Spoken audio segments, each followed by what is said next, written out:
નમસ્કાર દોસ્તો, અરુન્સ NGO EFI environmentalist foundation of India વિશે શોર્ટ નોટ કેવી રીતે લખવી તે આપણે જોઈશું.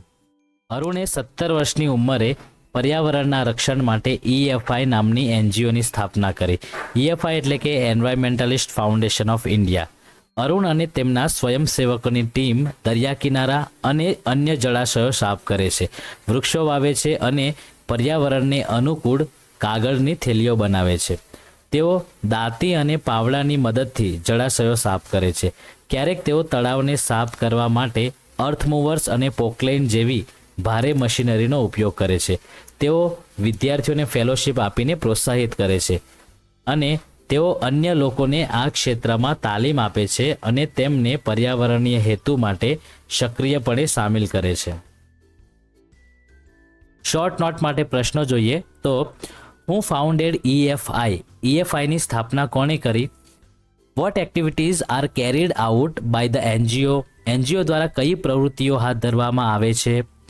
How do they clean water bodies? તેઓ જળાશયોને કેવી રીતે સાફ કરે છે? What kinds of protective gears do they use? તેઓ કયા પ્રકારના રક્ષણાત્મક સાધનોનો ઉપયોગ કરે છે?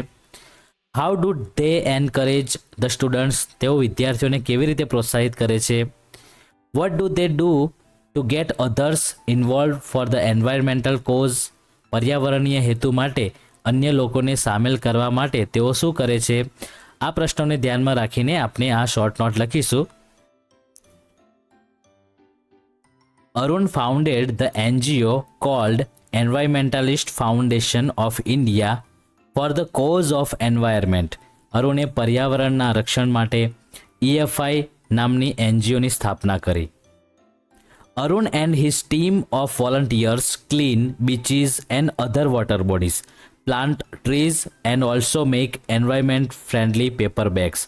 અરુણ અને તેમના સ્વયંસેવકોની ટીમ દરિયા કિનારા અને અન્ય જળાશયો સાફ કરે છે, વૃક્ષો વાવે છે અને પર્યાવરણને અનુકૂળ કાગળની થેલીઓ પણ બનાવે છે. તે clean the water bodies with the help of the rakes and spades. તેઓ દાંતી અને પાવડાની મદદથી જળાશયો સાફ કરે છે. Sometimes they use heavy machinery like earth movers and poklane to desilt the lake. ક્યારેક તેઓ તળાવને સાફ કરવા માટે અર્થ મૂવર્સ અને પોકલેન જેવી ભારે મશીનરીનો ઉપયોગ કરે છે. They encourage the students by offering fellowship. તેઓ વિદ્યાર્થીઓને ફેલોશિપ આપીને પ્રોત્સાહિત કરે છે. They give others training in this field and get them actively involve for the environmental cause. તેઓ અન્ય લોકોને આ ક્ષેત્રમાં તાલીમ આપે છે અને તેમને પર્યાવરણીય હેતુ માટે સક્રિયપણે સામેલ કરે છે.